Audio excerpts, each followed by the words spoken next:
FLOSSTUBE, it's Leigh from Creatively on Sunday the 14th of May 2023 with FLOSSTUBE number 177. Welcome back to my weekly YouTube video series about counted cross stitch. I am really tired. It's 4:30 almost. I just got home having left the house yesterday at about 3:30 p.m. And I am feeling myself rapidly heading towards burnout. You're lucky that I'm not filming this from bed, to be fair, but if I lay down I think I'd fall asleep. Just like last weekend was a lot, right? And then the week was very busy. I had Teams meetings right up until 4:30 on Friday, so and I never remember. I don't remember what's going on.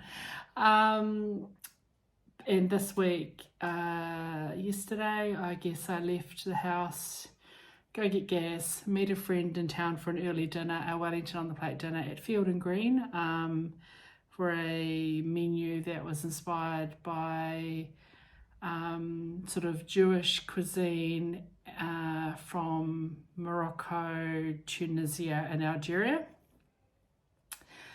So my friend and I did a whole sharing plates thing. We ordered quite a few things off the menu and shared them. So then we had tickets at 7 o'clock to go to the Glamophones, a Wellington-based rainbow community choir who were doing a collaboration with the Hutt Nannies, a female brass band, and they did a whole Dolly Parton thing. It was quite fun. It was a short concert and it was good fun, and got goosebumps a couple of times and even got the old feels, hit me in the feels a little bit, so it was quite lovely. And then I went around, I dropped my friend off, then went to other friends where I stayed the night on the couch because their spare beds were full, and we kicked off their annual Eurovision party at 7 a.m, which was let's call it first breakfast, because we're like hobbits. We did 2 breakfasts, and then we had Richard Cook's second breakfast while we were waiting for the votes to get compiled. And then I went, hung around there until about 12:30. Then I hung around, then I met with friends, my scrappy friends, for coffee, then dropped my friend off, and now I'm here. And yeah, welcome to my life. It's very full some weekends, and currently I have no plans next weekend, and I'm going to try to not make any. I'm going to try and have next weekend at home, which will be great. So I have a wee coffee here. I don't usually drink coffee at 4:30 in the afternoon, but I need it. And I made a double shot because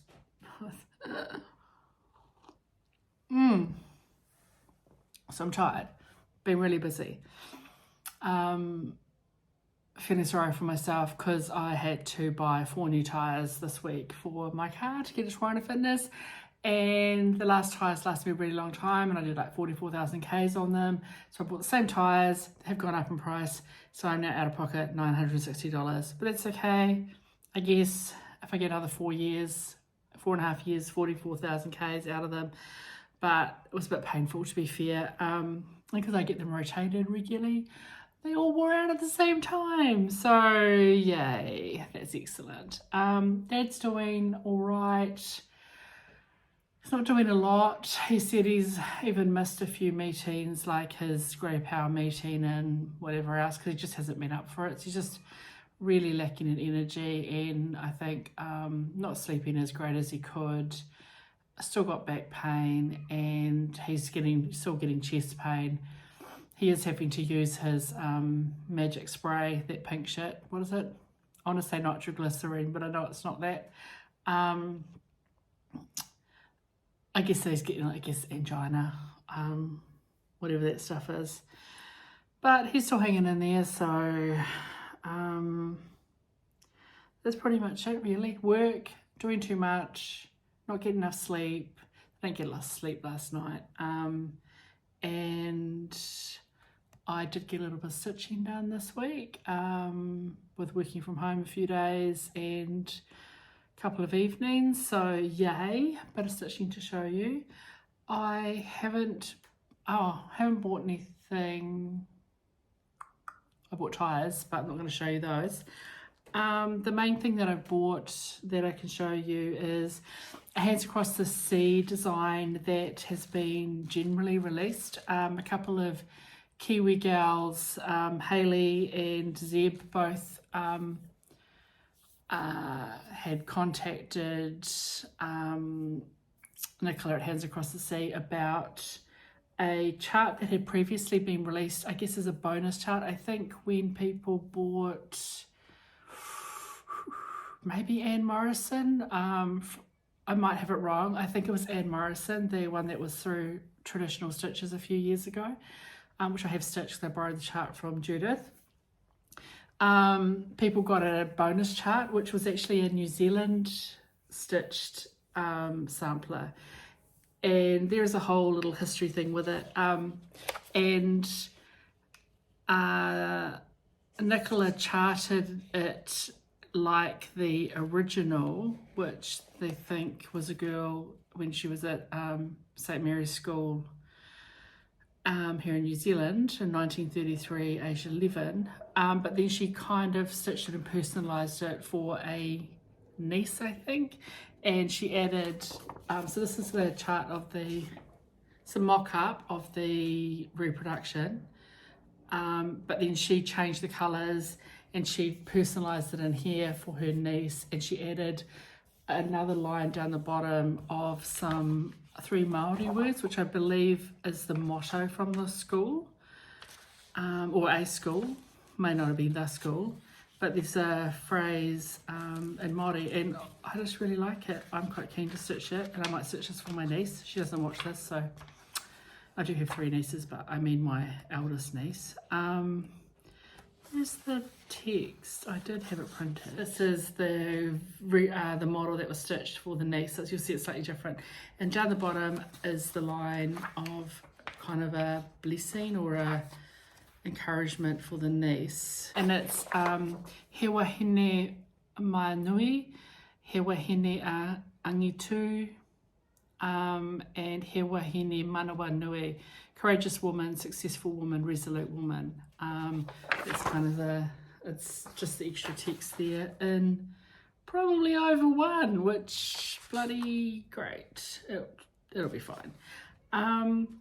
Anyway, blah, blah, blah, blah, blah. So Hayley and Zeb, I think, reached out to Hands Across the Sea and said, we really want to stitch this in New Zealand. So it's been released as a PDF, like I think it happened like within a day. Like, she's amazing, right? So it's now available, and quite a few of us Kiwi girls are quite keen. And I'm sure there are other people as well. I mean, it's a lovely sample. It doesn't have to have the Māori text on it. That was added. It wasn't part of the original. And yeah, it's available on the Hands Across the Sea website. So I think a bunch of us have bought it. So I bought that. And there's going to be a sale started. It will be a true stitch along. Even I promise not to stitch this in 1 week. Starting at the moment, it's penciled in for the 1st of June. Anyone's welcome to join at any time. It's not just Kiwi gals, and it's just hashtag Heather M Jardine sale. That's the name there, Heather M Jardine sale, and yeah, 1st of June. And I think if there is a video, I don't know what date, when Nicola originally talked about this, she encourages people to stitch from their stash and make it their own and stuff. So I'm going to change it quite a bit. I don't love the teddy bear, so but the snail, there's a write-up in the chart about the history of this girl and her sister, I think, and her family, some research, and also this, you know, giant Kiwi snail. We have these big snails that are in the forest, native snails, that I think are endangered. So like that's a Kiwi reference. These birds aren't particularly Kiwi, but whatever. The family are from the UK, and I just don't love the bear. So I'll probably change the bear. Don't know what I'll do there. My niece's name will go here. I'll probably do it like as a growing up, birth sample, like, you know, her date of birth, her year of birth. And then I just love the fact putting that Kiwi down there. So that Māori, even though she lives in Australia now, it's still nice to have something with your Kiwi roots, really. That's the only thing I bought new. That was quite a good way of filling in quite a few minutes. I have ordered a few sulky. There's a New Zealand shop now selling sulky. So that's quite cool. And I don't love sulky, but some of the colours for their variegated threads are quite cool. So if I was going to stitch a variegated thread on, say, 32 count fabric, I quite like the idea of using sulky. So I have ordered a bunch of those. So when they arrive, I'll share those. Like 8 spools, I think. I do have a project or two in mind for some of them, so it's not just empty shopping. Okay, what did I stitch on? I showed you last week that I had a wee start on Count the Cups from Ardith Design, Amanda May McNaughton, which I started on 5th of May when I was down in Dunedin. So I'm stitching both Count the Cups and Count the Saucers on 32 count vintage country mocha linen, and using a Victorian motto sampler shop thread called Very Prim Red. And I decided to finish the one that I'd started. So Count the Cups is now finished. I finished it on the 10th of May. I think it looks really nice. There are some counting errors in the alphabet. One row's too high and whatever. One of these letters, I think the V was supposed to have one of the shorter than the other, and then I counted up for the P and I miscounted because I went, anyway. But I just made that the right height and started this top row the right place. Some of this in here is wrong, but you can't really tell, and I don't really care. That's the kind of error you can, because these letters are all kind of random. They're a mix of fonts. You've got like a couple of swirly letters and some real block letters, and you know, real fancy Q and a really lowercase and uppercase. You can kind of get away with the fact that I cocked up the counting, but I really like it. It's quite cute. Just a little bit of back stitch on it, where that's to make the U and the P and the S in here. So you've got C-U-P-S, and I guess little ice cubes maybe and some iced tea, handles on the little cups. It's pretty much a little handle up here. So a little bit of back stitching, but mostly just full X's. So happy to have a finish, a little finish, and I will start Count the Saucers at some stage as well.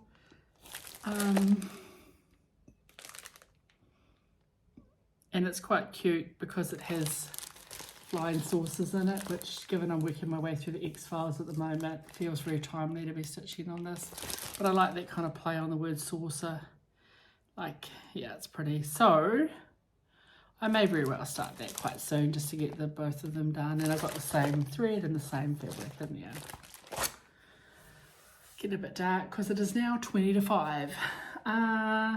I then decided I wanted to get the bottom row. I wanted to get all the colours, or most of the colours in. So I picked up the Colours of Autumn again. So again, started this when I was at retreat on the 6th of May. And this is De Farben de Herbstus.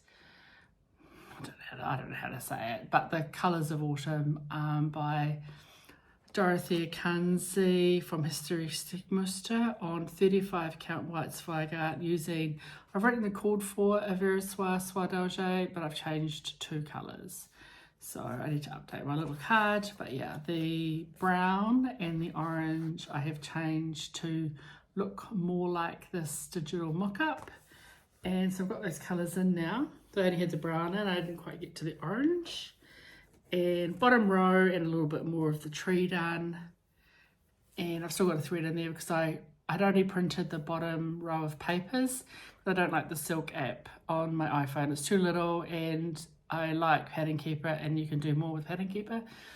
But so I'm printing the chart a row at a time. So I've just printed the second page, the second to last row of pages. And yeah, there's all my colours in. So I'm really happy with the colours that I chose. Thank you, Anne, for inspiring me to go and do it.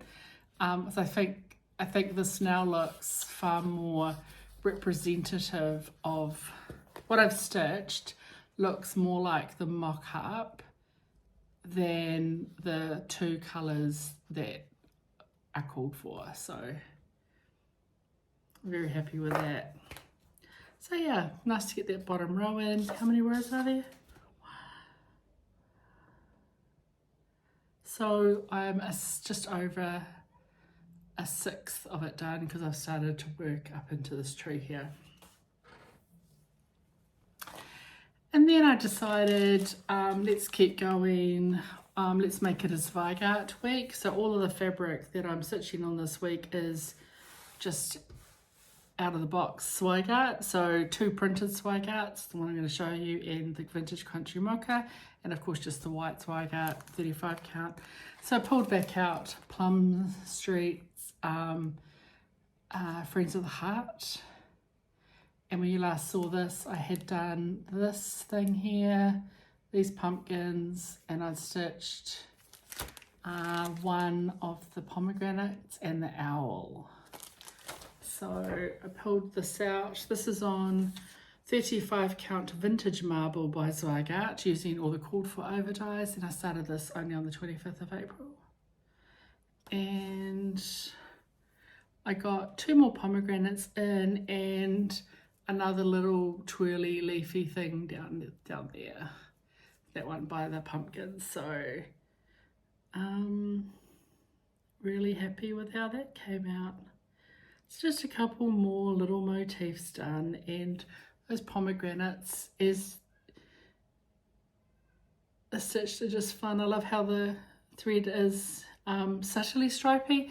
And that's because it's not a huge, I mean, it's a subtly variegated thread, and I don't stitch every X. If it's subtly variegated, I prefer to stitch just the whole row and back. I like the variegation you get doing that. It's still stripy, but it's more tweedy stripy. It's not really strong stripy. So with the leaves, you can see they're slightly variegated, but they're kind of more mottly. So if a thread goes from extreme light to extreme dark, or it changes actual colour, so it goes from green to pink or something, then I'll do maybe up to 2 or 3 stitches and then cross them. So I'm doing closer to a stitch every X, but when it's only self-variegated, it's just sort of shaded slightly, I tend to prefer to stitch a whole, whatever the row is, and back. It's quicker, but also it's a little less stripy, and you get slightly more, I call it tweedy. It's not really tweedy, but it feels more like it's going to get a vintagey aged look rather than a really, really hard stripy look. If you like a hard stripy look, that's fine. I just like doing it like that. I just find that you get, the colour gets more, I don't know. I just like how it looks. I don't even know. So that's pretty much it. A shorter video this week. Last week was quite long, so I did go on for ages and ages about all the nice things I found on the freebie table. And yeah, so I think that getting back to Heather M. Jardine, 1st of June start, I'm gonna kit her up from stash, and I'm gonna change various bits of it, and I think I'll do it for my niece. And I kind of like the weird colours that the reproduction colours are charted in, and the birds are a bit wacky. So other than changing that teddy bear for something, I don't know, I'm not sure what I'm going to do. I am looking forward to having a play around with what I might do with that one. And definitely going to be using threads from my stash, and probably 40 count linen. Oh, there's all that 1/1. Maybe 35 count linen. It's quite a lot of 1/1. I don't really want to do it all on 40 count. I struggle with making, I know an option on 40 count when you're doing 1/1 is to do tent stitch. Just never looks good. I have to do a full X. And And yeah, I see other people do it. It's funny, it must just be how we stitch. I see other people doing it and I'm just like, I cannot. I stitch 10 stitch and I hate it. I don't know how it looks when I stitch it. It looks fine when other people stitch it. So it's just like some people can do 2 threads on 18 count, and I'd use 2 threads on 18 count and it looks like a blanket. And other people do 2 threads on 18 count and it looks really nice. So I don't know. Who knows? Such is life. We stitch our techniques and our materials and our mood, all that stuff means that we have to just stitch what we like, right? Okay, it's 10 to 5. I'm going to wrap this up, cut a few minutes of waffling out, and this should be a nice quick one to go up. So hopefully next week I will have had a day not socialising with people.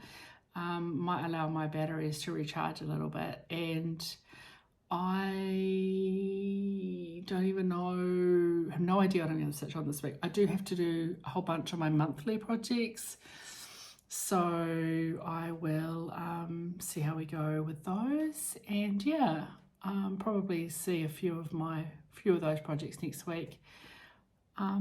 Take care, find joy in your stitching, and as always, don't let your needles rust. Ciao.